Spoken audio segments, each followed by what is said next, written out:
Okay, let's start. हम लोग पढ़ रहे हैं सैलरी के अंदर परक्विजिट्स। ठीक है, उसके अंदर कल हमने देखा था कि कौन कौन से ऐसे परक्विजिट्स हैं जो एग्जेम्प्टेड हैं, मतलब जो आपको मिलेंगी लेकिन आपको टैक्स देना नहीं पड़ेगा। बाकी जो बच गई दो परक्विजिट्स जो है आपकी फुली टैक्सेबल परक्विजिट्स और आपका पार्टली टैक्सेबल परक्विजिट्स। अब हम उन दोनों के बारे में पढ़ना शुरू करेंगे, बट उससे पहले क्या करना पड़ेगा, हमको कुछ एक दो इंपॉर्टेंट डेफिनेशंस हैं उसको जरा देखना पड़ेगा। ठीक है, तो चलिए हम पहले उस चीज को देख लेते हैं, क्योंकि आगे बहुत सारे लिमिट में आपको लिखा गया रहेगा कि ये जो परक्विजिट्स है वो सिर्फ स्पेसिफाइड एम्प्लॉय के लिए है या फिर नॉन स्पेसिफाइड एम्प्लॉय के लिए है, ऐसा कुछ कुछ हमको देखने मिल सकता है। तो इसीलिए आगे बढ़ने से पहले इसका डेफिनेशन जानना बहुत जरूरी है। ठीक है, तो अभी हम जानेंगे स्पेसिफाइड और आपका नॉन स्पेसिफाइड एम्प्लॉय के बारे में।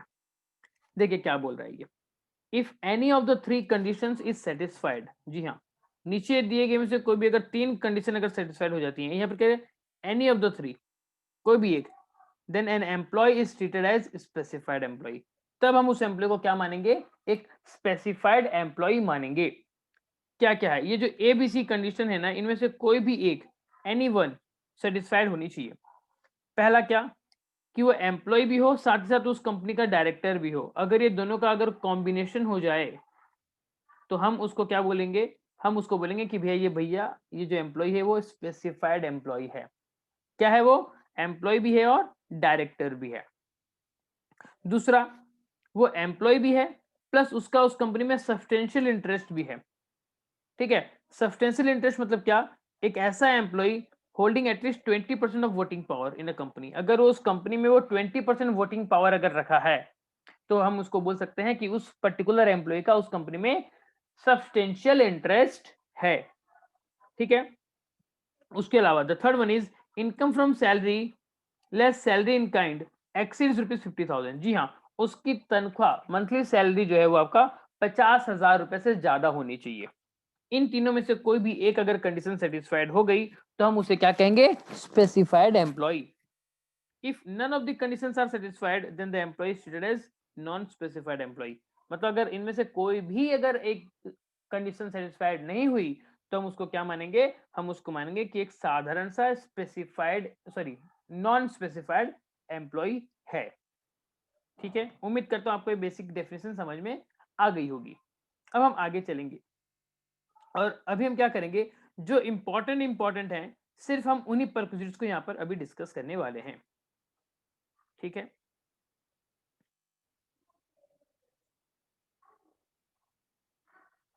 हाँ, यह एक आपका आता है इंपॉर्टेंट।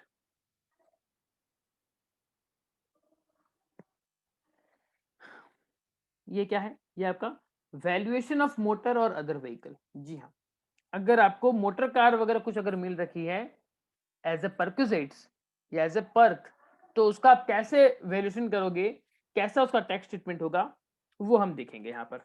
और ये एक बहुत ही कॉमन सा चीज है जो कि बहुत सारे बिजनेसेस में देखा जाता है, जहां पर जो एम्प्लॉयर है वो अपने एम्प्लॉय को कार वगैरह देता है।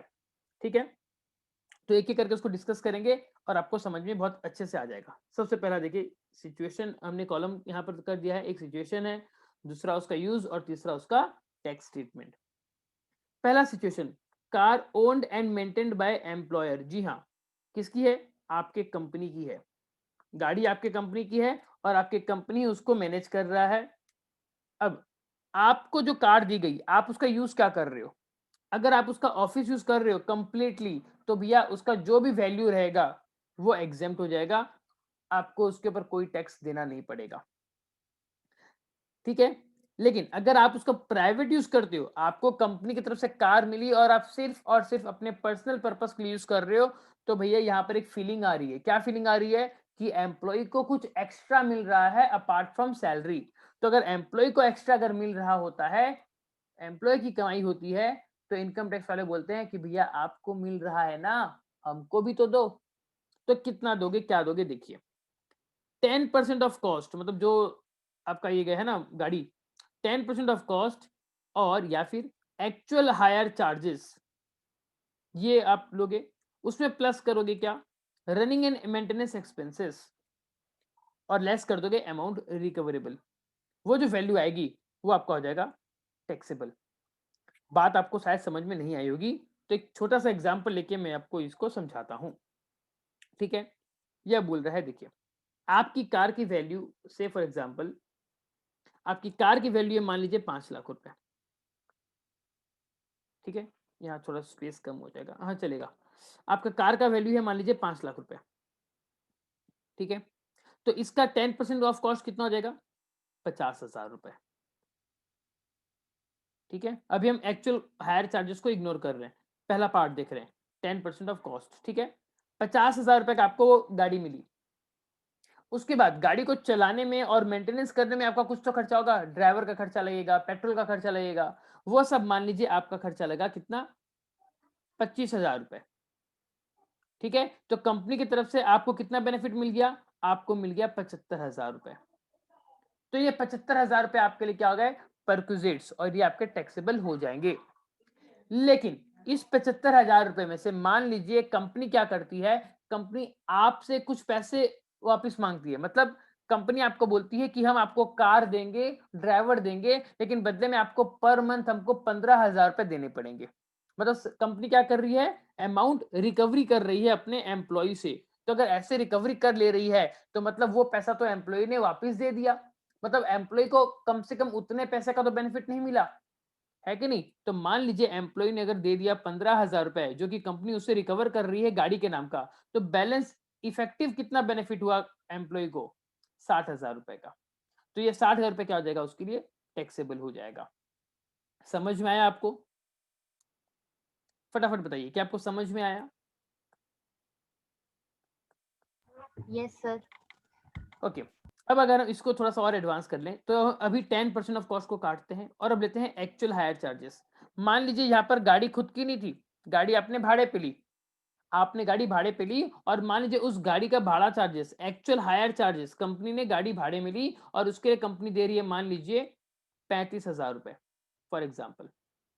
और गाड़ी को रनिंग और मेंटेनेंस करने के लिए मान लीजिए कंपनी का खर्चा हुआ 15,000 रुपए। ठीक है, तो टोटल कितना हो गया? 35 और 15, ये हो गया आपका 50,000 रुपए। अब इसमें से मान लीजिए कंपनी आपसे रिकवरी करती है 10,000 रुपए, तो बैलेंस आपको बेनिफिट कितना मिला? 40,000 रुपए का।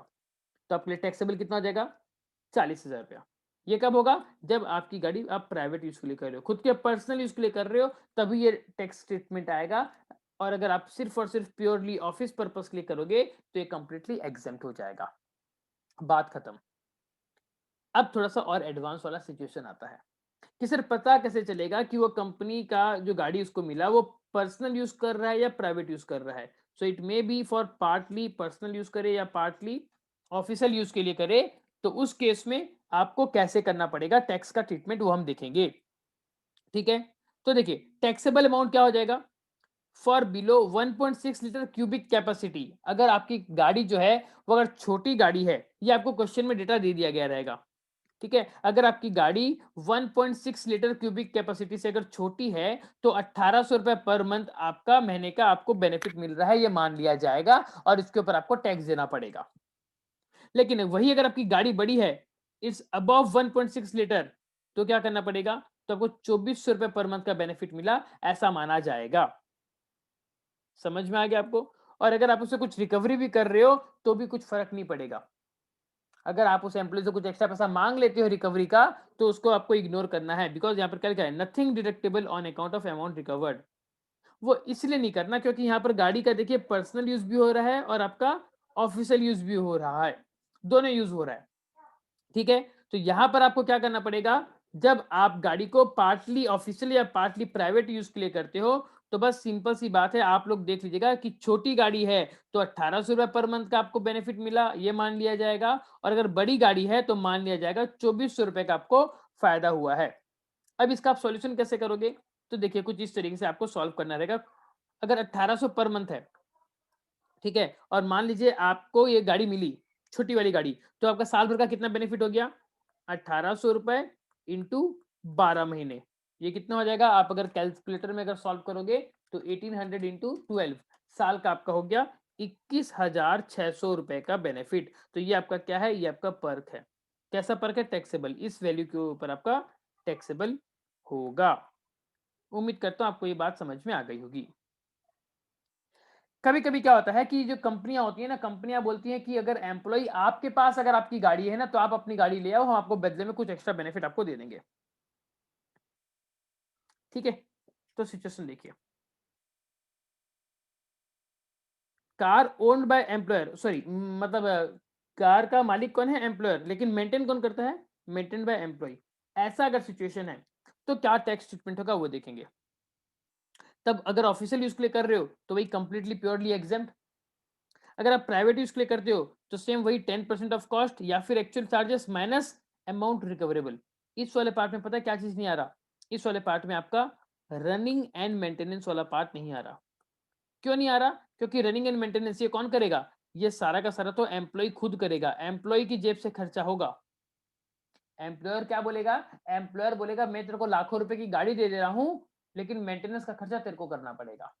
तो यहाँ पर एम्प्लॉय खुद की जेब से, एम्प्लॉय खुद की जेब से खर्चा करेगा, तो उसको बेनिफिट कैसा मिला? कुछ नहीं मिला। तो इसलिए इस वाले पार्ट को हमने यहाँ पर नहीं डाला। अगर आप ऊपर देखोगे तो ऊपर यहाँ पर ये है, जहां पर कार कौन मेंटेन कर रहा था? कंपनी मेंटेन कर रही थी। लेकिन इस वाले केस में एम्प्लॉय खुद मेंटेन करता है, तो इसलिए वाला पार्ट यहाँ पर नहीं आएगा। और सिंपली क्या आ जाएगा? 10% ऑफ कॉस्ट या फिर actual charges minus amount recoverable. पुराना एग्जाम्पल को अगर हम लें तो हमारा 10% ऑफ कॉस्ट कितना आ गया था? 50,000 रुपए। और मान लीजिए उससे अमाउंट रिकवरी कितना हुआ? 10,000 रुपए। तो टैक्सेबल कितना हो गया? 40,000 रुपए। तो इसके ऊपर आपको टैक्स देना पड़ेगा। सेम अगर मान लीजिए गाड़ी मालिक की है लेकिन मेंटेन करता है एम्प्लॉई, और वो partly official and partly private use करता है, तो उस केस में अगर छोटी गाड़ी है तो 600 रुपए पर मंथ क्या है? पर का वैल्यू होगा। और अगर बड़ी गाड़ी है तो 900 रुपए पर मंथ होगा। समझ में आ गया? अब यहाँ पर एक चीज और देखिए, पहले वाले सिचुएशन में क्या था? रनिंग एंड मेंटेनेंस दोनों कौन कर रहा था? कंपनी कर रही थी। मतलब क्या? अगर ड्राइवर भी देना है तो कौन देगा? कंपनी। लेकिन अगर जब आपको बोल दिया जाए, मतलब एम्प्लॉय को बोल दिया जाए कि हे एम्प्लॉय आप उस गाड़ी को मेंटेन करो, तो एम्प्लॉय क्या करता है? एम्प्लॉय के पास दो ऑप्शन है, या तो वो खुद गाड़ी चलाए या फिर एक ड्राइवर को रखे। तो ड्राइवर को कहते हैं शॉफर। ड्राइवर को कहते हैं शॉफर। अगर शॉफर भी है तो उस केस में 900 रुपया पर मंथ लिया जाएगा। मतलब ये देखिए, अगर छोटी गाड़ी है तो 600 रुपए पर मंथ, अगर बड़ी गाड़ी है तो 900 रुपए पर मंथ, और अगर शॉफर भी है तो प्लस 900 रुपए पर मंथ एक्स्ट्रा आपका जोड़ दिया जाएगा। मतलब ड्राइवर का सैलरी भी 900 रुपए पर मंथ। हालांकि देखा जाए तो रियल वर्ल्ड में 900 रुपए पर मंथ में कोई भी आपको ड्राइवर नहीं मिलने वाला। इस पर्टिकुलर पॉइंट के ऊपर अमेंडमेंट की जरूरत है, क्योंकि आज के टाइम में अगर आप एक ड्राइवर रखते हो तो मिनिमम से मिनिमम 15,000 रुपए की सैलरी ड्राइवर को देनी पड़ती है। तो मेरी रिक्वेस्ट है, अगर ये वीडियो को कोई भी हमारा अगर इनकम टैक्स डिपार्टमेंट का अगर कोई देख रहा हो, तो प्लीज प्लीज प्लीज आप इस चीज के ऊपर काम कीजिए और इस लिमिट को बढ़ा दीजिए। ठीक है, अब आगे देखते हैं। चलिए आप लोग चाहो तो इसका स्क्रीनशॉट ले लो। मैं जरा स्क्रीन को साफ कर देता हूँ, इसको क्लियर कर देता हूँ। या फिर मैं एक काम करता हूँ, मैं यही वाली फाइल आपके साथ आपके व्हाट्सएप में शेयर कर दूंगा। आपको स्क्रीनशॉट लेने की कोई ज़रूरत नहीं है। ठीक है, अभी हम सिर्फ समझते हैं और आगे बढ़ते हैं। ये था आपका मोटर कार वाला। अब सिचुएशन अलग और हो जाती है कि कार भी एम्प्लॉय की और मेंटेन भी एम्प्लॉय करता है। तो मतलब यहाँ पर कंपनी की तरफ से कुछ बेनिफिट मिल रहा है क्या? बिल्कुल नहीं। तो इसीलिए नथिंग इज टैक्सेबल। ठीक है, लेकिन कभी कभी क्या होता है, अब कंपनी बोल रही है ठीक है कार तुम्हारी ले लो, मेंटेनेंस हम कर लेंगे। तो उस केस में क्या होगा? Car owned by employer and maintain by employer, ये तो हमने देखा था, अभी कुछ देर पहले देखा था। छोड़ दो उसको। ओके, नेक्स्ट इंपॉर्टेंट हमारा आ जाता है गिफ्ट फ्रॉम एम्प्लॉयर। कभी कभी क्या होता है, एम्प्लॉयर के तरफ से एम्प्लॉय को गिफ्ट मिलता है। ठीक है, जैसे मान लो कि अगर आप लोगों ने न्यूज में देखा था कि एक बार एक गुजरात का कोई एक डायमंड का व्यापारी था, जिसने दिवाली पे अपने सारे एम्प्लॉय लोगों को एक एक ये दिया था, एक मर्सिडीज शायद दिया था। ऐसा कुछ एक तो सुनने में आया था।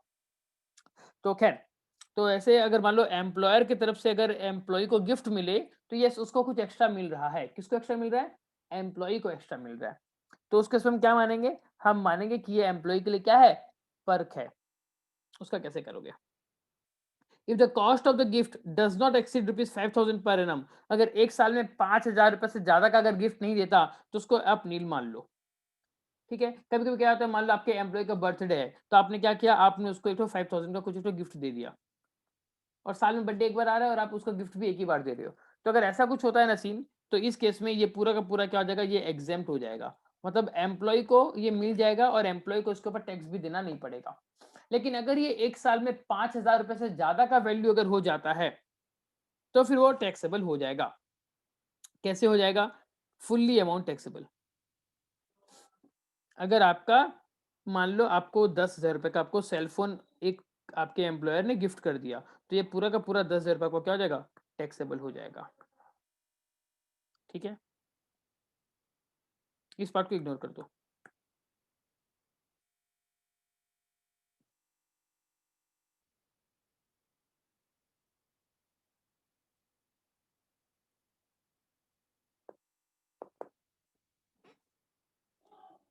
नेक्स्ट जो इंपॉर्टेंट होगा वो देख लेते हैं।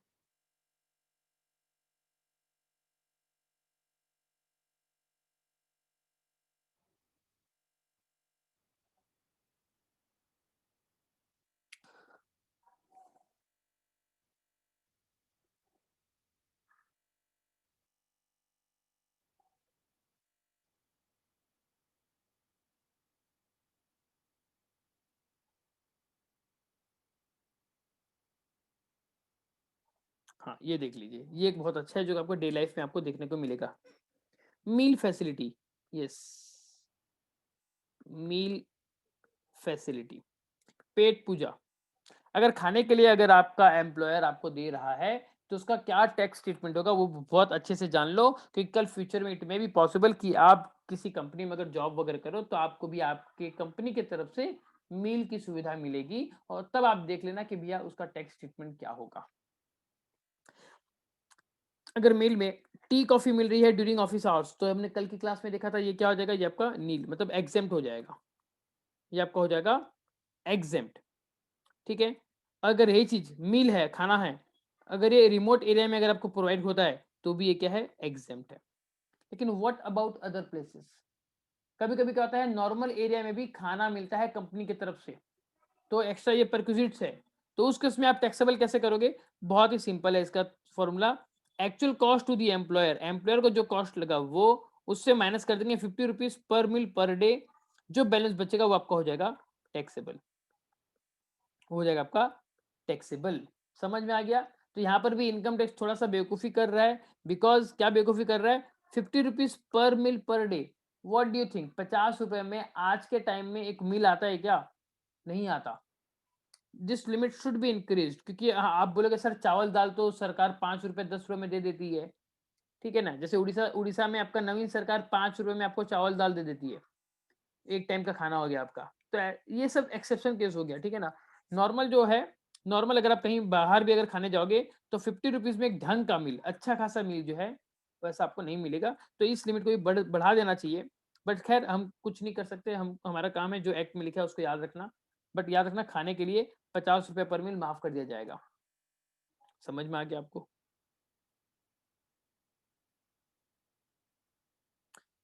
ये इंपॉर्टेंट है, ये बहुत ज्यादा इंपॉर्टेंट है, ध्यान से देखना, रियल लाइफ में आपके काम आ सकता है। ठीक है, कभी कभी क्या होता है, एम्प्लॉय जो है वो एम्प्लॉयर से लोन लेता है, और कल की क्लास में हमने देखा था कि अगर 20,000 रुपए तक का लोन लेता है तो भैया माफ कर देना, एग्जेम्प्ट हो जाएगा, याद है आपको। एंड यहाँ पर क्या बोला है, अगर आप लोन लेते हो और आप स्पेसिफाइड डिजीजेस के लिए लेते हो, इनकम टैक्स ने क्या किया, कुछ एक तो स्पेसिफाइड डिजीज का एक लिस्ट दे दिया है, उस लिस्ट में अगर आपकी बीमारी फॉल करती है और आप उस बीमारी के लिए अगर लोन लेते हो अपना ट्रीटमेंट करवाने के लिए, तो वो आपका एग्जेम्प्ट हो जाएगा, उसके ऊपर का जो इंटरेस्ट वाला पार्ट है, दैट इज इंटरेस्ट वाला जो पार्ट है वो आपका एग्जेम्प्ट हो जाएगा। ठीक है, या फिर अगर आप लोन लेते हो अप टू ₹20,000, 20,000 रुपए तक का भी अगर आप लोन लेते हो तो आपको परक्विजिट्स क्या मिली, कुछ नहीं, ऐसा हम मानेंगे। लेकिन किंतु परंतु बंधु, अगर आपका अगर आपका लोन अमाउंट जो है वो आपका 20,000 रुपए से ज्यादा होता है तो क्या करोगे, तब हम देखेंगे। इक्वल टू और higher than SBI rate as on first day of previous year. मतलब आपने जो लोन लिया है अदर केसेस में, ठीक है, वो लोन का रेट अगर एसबीआई का इंटरेस्ट रेट से अगर ज्यादा है तो भैया आपको परक्विजिट कुछ नहीं मिली, ऐसा हम मानेंगे। चीज को समझिए, गौर से समझिए आखिर ये बोलना क्या चाह रहा है। कि मान लीजिए स्टेट बैंक ऑफ इंडिया का जो रेट है, ठीक है, एसबीआई का जो रेट है लोन का, वो मान के चलो आपका 14% पर एनम है फॉर एग्जाम्पल, और आपका एम्प्लॉयर आपको जो लोन दिया है वो आपको दिया है मान लीजिए 15% में। तो यहाँ पर क्या बोल रहा है, if the amount is equals to 14% या फिर higher than 14%, that is 15%, higher than what, higher than SBI rate. SBI का रेट क्या है हमारे एग्जांपल में 14%, और हमारा जो एम्प्लॉयर चार्ज कर रहा है वो क्या है 15%। इसका मतलब आप लोग गौर से देखिए, जो लोन बाहर से सस्ते में मिल सकता था, एम्प्लॉयर से महंगे में मिला, तो आपको क्या लगता है, क्या एम्प्लॉय को कुछ बेनिफिट हुआ है क्या? एम्प्लॉय को यहाँ पर एक्स्ट्रा खर्चा लग रहा है, बेनिफिट नहीं हो रहा। तो एम्प्लॉय को जब कुछ बेनिफिट नहीं हो रहा तो हेंस उसका जो वैल्यू है वो क्या हो जाएगा, नील, मतलब उसको कोई भी पर्क नहीं मिला। समझ में आ गया? लेकिन मान लीजिए एसबीआई का इंटरेस्ट रेट है 14% और आपका एम्प्लॉयर आपको देता है इस लोन को सिर्फ 12% में, तो क्या होगा? तब देखिए, if the interest rate is lower than SBI rate as on the first day of previous year, for example 12% per annum, तब आप क्या करोगे? और आपका लोन अगर 20,000 से ज्यादा है तो परक्विजिट की वैल्यू क्या हो जाएगी, the maximum outstanding monthly balance, that is the aggregate outstanding balance for each loan as on last day of each month after EMI less recovered. जी हाँ, जितना आपका जो मैक्सिमम हाईएस्ट आउटस्टैंडिंग रहेगा उससे माइनस कर देंगे आपका ईएमआई, सॉरी उससे माइनस कर देंगे कितना आपसे रिकवरी किया गया। अगर आप इस चीज को करोगे तो ये आपका क्या हो जाएगा, ये आपका हो जाएगा टैक्सेबल बैलेंस पार्ट। ठीक है, देन और लास्ट के दो टॉपिक पढ़ते हैं फिर आज का क्लास वाइंड अप करेंगे। ये क्या है, ये जो टैक्सेबल होगा पर्क, ये सिर्फ स्पेसिफाइड एम्प्लॉय के लिए। याद है स्पेसिफाइड एम्प्लॉय का हमने तो देखा था 3 कंडीशन होनी चाहिए, वो तीनों में से कोई भी एक अगर कंडीशन फुलफिल होगी तो वो स्पेसिफाइड हो जाएगा। जिसकी सैलरी 50,000 से ज्यादा है, या फिर जिस एम्प्लॉय के साथ साथ वो डायरेक्टर भी है, या फिर ऐसा एम्प्लॉय जिसका 20% से ज्यादा वोटिंग पावर भी है, अगर ऐसा कुछ होता है तो स्पेसिफाइड एम्प्लॉय होता है। तो अगर स्पेसिफाइड एम्प्लॉय के लिए क्या बोल रहा है ये, गैस इलेक्ट्रिसिटी वाटर फैसिलिटी अगर आप दे रहे हो आपके एम्प्लॉय को, और एम्प्लॉय कैसा है, स्पेसिफाइड एम्प्लॉय है, तो क्या करना है आपको, देखिए तब connection in the name of, अब कनेक्शन किसके नाम पे है, गैस का, इलेक्ट्रिसिटी का, वाटर का, वो आपको देखना है। If the connection is in the name of employer, अगर वो एम्प्लॉयर के नाम पे कनेक्शन है तो क्या होगा, तो टैक्सेबल हो जाएगा only to the specified employee, सिर्फ और सिर्फ स्पेसिफाइड एम्प्लॉय के लिए टैक्सेबल होगा, बाकी के लिए नहीं होगा। तो उसमें कैसे उसकी वैल्यू निकालेंगे, अगर गैस का हो गया या इलेक्ट्रिक का हो गया या वाटर का हो गया, उस केस में the manufacturing cost per unit, उस पर्टिकुलर का कितना खर्चा आ रहा है उससे लेस कर देंगे, अगर आपने उससे कुछ एम्प्लॉय से पैसा रिकवरी किया है तो जो बैलेंस पार्ट बचा, ये बैलेंस पार्ट आपका टैक्सेबल। लेकिन अगर वही जो गैस कनेक्शन है, इलेक्ट्रिक कनेक्शन है या वाटर कनेक्शन है, ये आपके एम्प्लॉय के नाम पे है, ठीक है ना, तो ये वाला चीज क्या हो जाएगा, आपका सारे एम्प्लॉय के लिए टैक्सेबल हो जाएगा।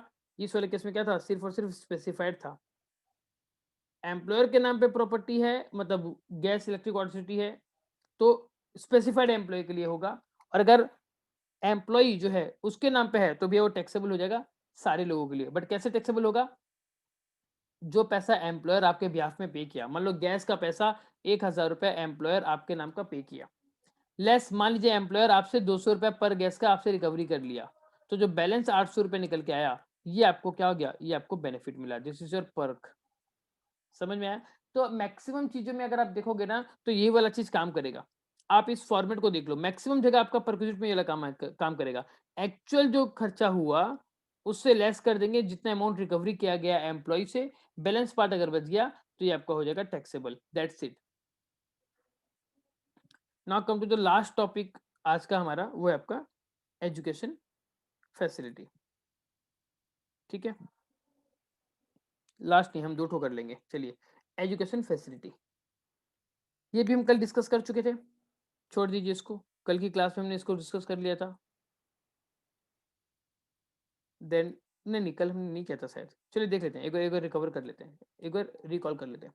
अगर school maintain by the employer, अगर एम्प्लॉयर खुद स्कूल को मेंटेन कर रहा है और कॉस्ट आपका पर मंथ अगर 1000 रुपए से ज्यादा अगर नहीं जा रहा तो आपका परक्विजिट नील। लेकिन अगर आपका स्कूल जो मेंटेन किया जा रहा है एम्प्लॉयर के थ्रू, उसका पर मंथ कॉस्ट जा रहा है 1000 रुपया, तो उस केस में क्या हो जाएगा, similar cost in similar school, उसी टाइप की स्कूल में अगर आप करते तो कितना रुपया आपको देना पड़ता, लेस कितना पैसा आपसे आपकी कंपनी ले रही है, बैलेंस पार्ट आपका टैक्सेबल हो जाएगा। मतलब ये मान लो सेम उसी टाइप की स्कूल में अगर आप पढ़ाने जाओ तो आपके बच्चे का पर मंथ खर्चा कितना आएगा, 2000 रुपया।